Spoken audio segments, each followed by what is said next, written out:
Hi students, ഇന്നത്തെ ക്ലാസ്സിലേക്ക് എല്ലാവർക്കും സ്വാഗതം. കഴിഞ്ഞ ദിവസം നമ്മൾ പഠിച്ചു നിർത്തിയത് ഡെമോഗ്രാഫിക് കണ്ടീഷൻസ് ഇൻ ഇന്ത്യ എന്ന ഭാഗമാണ്. അതായത് first chapter Indian economy first ചാപ്റ്ററിൽ Indian economy on the eve of ഇൻഡിപെൻഡൻസിൽ ഡെമോഗ്രാഫിക് കണ്ടീഷൻസ് ആണ് പഠിച്ചു നിർത്തിയത്.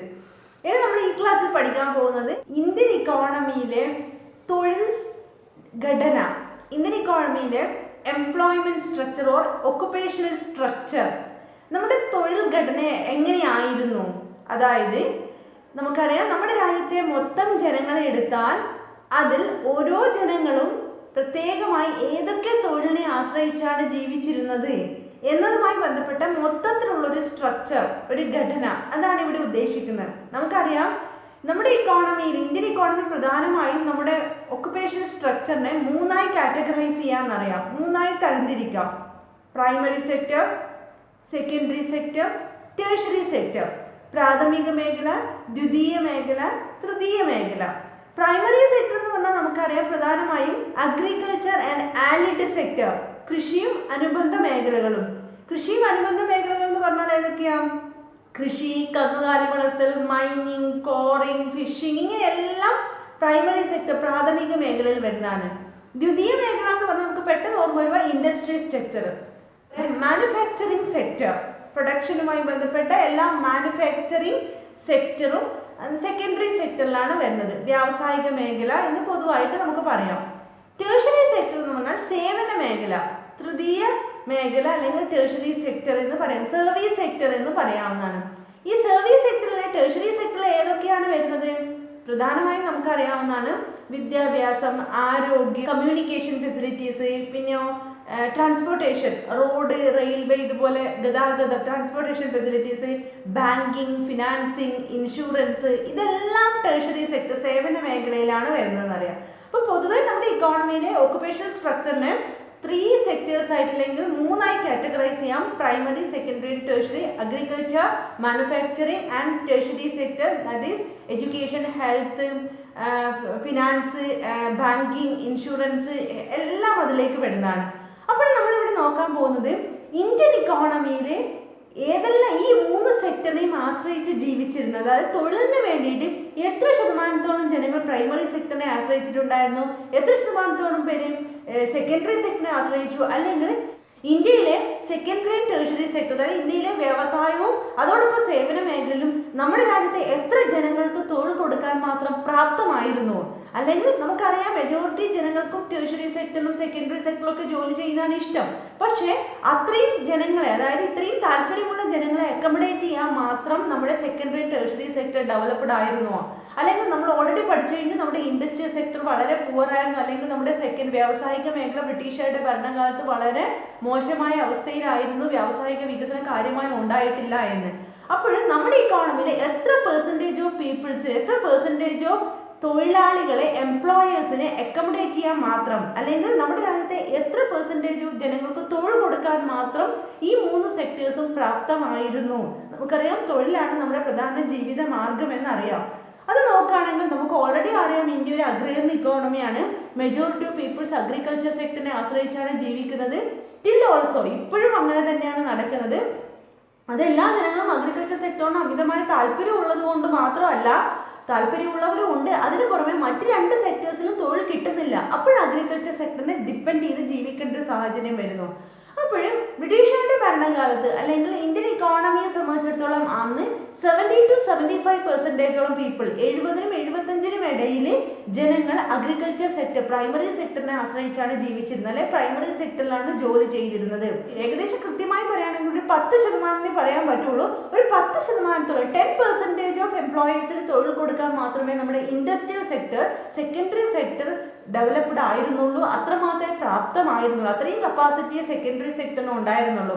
എന്നാൽ 10 to 15, 10-നും 15-നും ഇടയിൽ ശതമാനത്തോളം എംപ്ലോയേഴ്സിന് അല്ലെങ്കിൽ തൊഴിലാളികളെ അക്കോമഡേറ്റ് ചെയ്യാൻ മാത്രം നമ്മുടെ ടേഴ്സറി സെക്ടർ വികസിതമായിരുന്നു.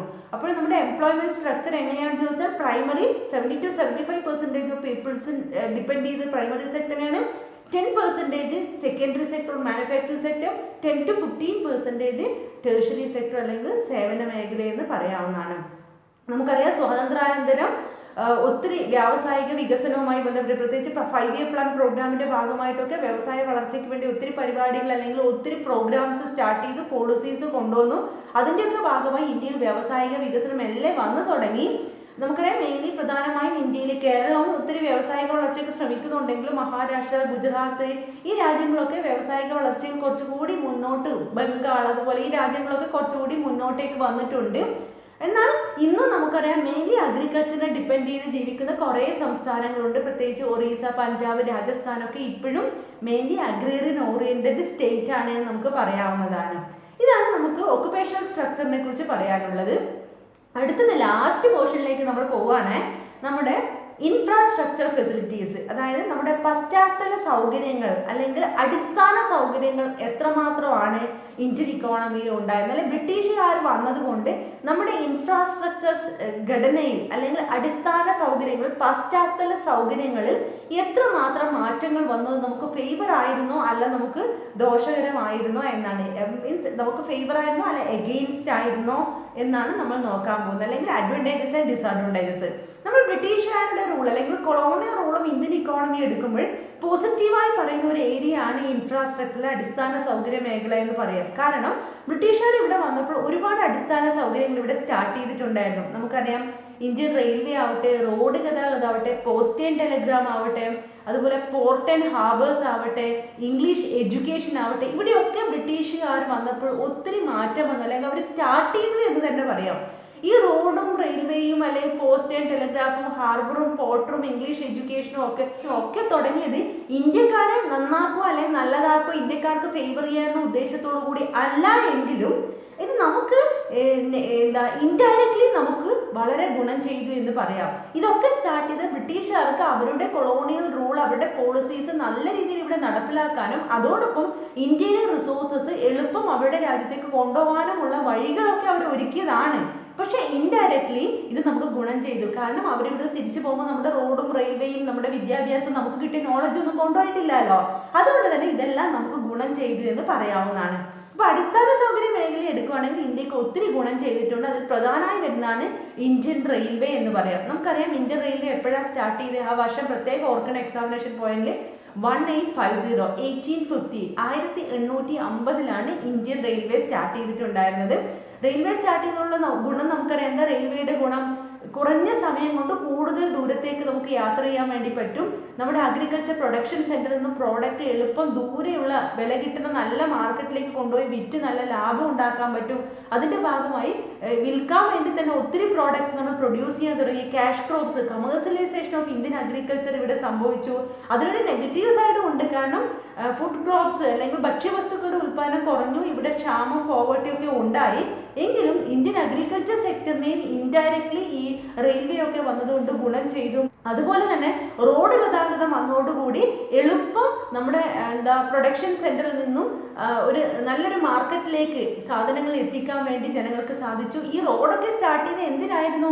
ബ്രിട്ടീഷുകാർക്ക് അല്ലെങ്കിൽ അവരുടെ ആർമി പേഴ്സൺസിന് അല്ലെങ്കിൽ അവരുടെ പ്രോഡക്ട്സ് എളുപ്പം മാർക്കറ്റിലേക്ക് എടുത്ത് കളക്ട് ചെയ്ത് കൊണ്ടുപോകാനൊക്കെ ഉള്ളൊരു സൗകര്യത്തിനാണ് അവർ റോഡ് സ്റ്റാർട്ട് ചെയ്തതും റെയിൽവേ സ്റ്റാർട്ട് ചെയ്തതൊക്കെ.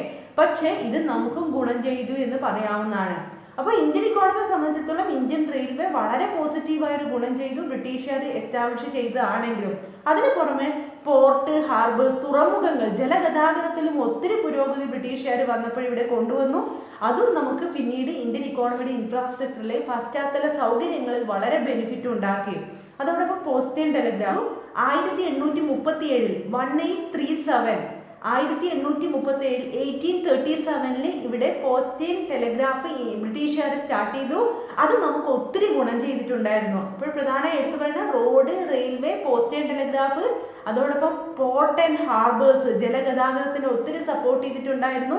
ഇതെല്ലാം ബ്രിട്ടീഷുകാരുടെ വരവോടുകൂടി ഇന്ത്യൻ ഇക്കോണമിയിൽ ഉണ്ടായിരുന്ന പശ്ചാത്തല സൗകര്യത്തിൻ്റെ ഏറ്റവും പോസിറ്റീവായ സൈഡാണ് എന്ന് പറയാവുന്നതാണ്.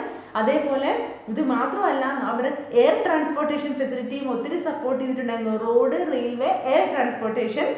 ഇന്ത്യയിൽ ആദ്യമായി ടാറ്റ എയർലൈൻസ് സ്റ്റാർട്ട് ചെയ്തത് 1932 1932 ടാറ്റ എയർലൈൻസ് ഇവിടെ ഫസ്റ്റ് എസ്റ്റാബ്ലിഷ്ഡ് ആയത്, അതായത് എയർ ട്രാൻസ്പോർട്ടേഷൻ ഫെസിലിറ്റി. അപ്പോൾ പൊതുവെ എടുത്തു പറയുകയാണെങ്കിൽ ഇന്ത്യൻ ഇക്കോണമിയിൽ റോഡ് ഗതാഗതവും റെയിൽവേ അതോടൊപ്പം ജലഗതാഗതം port and harbours air transportation facility അതോടൊപ്പം തന്നെ പോസ്റ്റ് ആൻഡ് ടെലിഗ്രാഫ് ഫെസിലിറ്റി ഒക്കെ സ്റ്റാർട്ട് ചെയ്തു.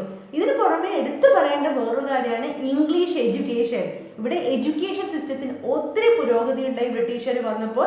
ആക്ച്വലി അവർ ഇംഗ്ലീഷ് എഡ്യൂക്കേഷൻ ഇവിടെ സ്റ്റാർട്ട് ചെയ്തതും നമ്മളിൽ കുറച്ച് പേർക്കൊക്കെ അത് കൊടുത്തതും അവർക്ക് കുറച്ച് സെർവൻസിനെ ആവശ്യമുണ്ടായിരുന്നു. അവരുടെ അഡ്മിനിസ്ട്രേഷനും അവരുടെ കാര്യങ്ങൾ പ്രോപ്പറായി നടക്കാൻ വേണ്ടി കുറച്ച് ജീവനക്കാരെ അവർക്ക് കമ്മ്യൂണിക്കേറ്റ് ചെയ്യാൻ വേണ്ടി കുറച്ച് ആളുകൾ വേണം. അല്ല അവരുടെ കാര്യങ്ങൾ എളുപ്പം നമ്മൾ പറഞ്ഞ് മനസ്സിലാക്കാനുള്ള സാഹചര്യം ഉണ്ടാക്കണം. അതിന് അവർക്ക് നമ്മുടെ റീജിയൻ ലാംഗ്വേജ് പഠിക്കാൻ ബുദ്ധിമുട്ടാണ്. എളുപ്പം അവർ കുറച്ച് പേരെ ഇംഗ്ലീഷ് എഡ്യൂക്കേഷൻ പഠിപ്പിച്ചു.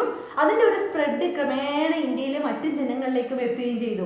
പക്ഷെ അവരുടെ ഒരു ഫേവറായി അല്ല അവർക്ക് വേണ്ടിയാണ് അവർ ഇംഗ്ലീഷ് എഡ്യൂക്കേഷൻ നമ്മളെ പഠിപ്പിച്ചതെങ്കിലും ഇൻഡയറക്ട്ലി അത് നമുക്ക് ഒത്തിരി ഗുണം ചെയ്തു. നമ്മൾ വിദ്യാസമ്പന്നരായി. അതുപോലെ തന്നെ ആയിരിക്കാം അങ്ങനെ നമ്മൾ വിദ്യാസമ്പന്നരായി നമുക്ക് വിവേകമൊക്കെ വന്നതുകൊണ്ടാണ് നമ്മൾ അവർക്കെതിരെ സമരം ചെയ്തതും അവരിവിടുന്ന് ഓടിക്കാൻ വേണ്ടി ശ്രമിച്ചതും.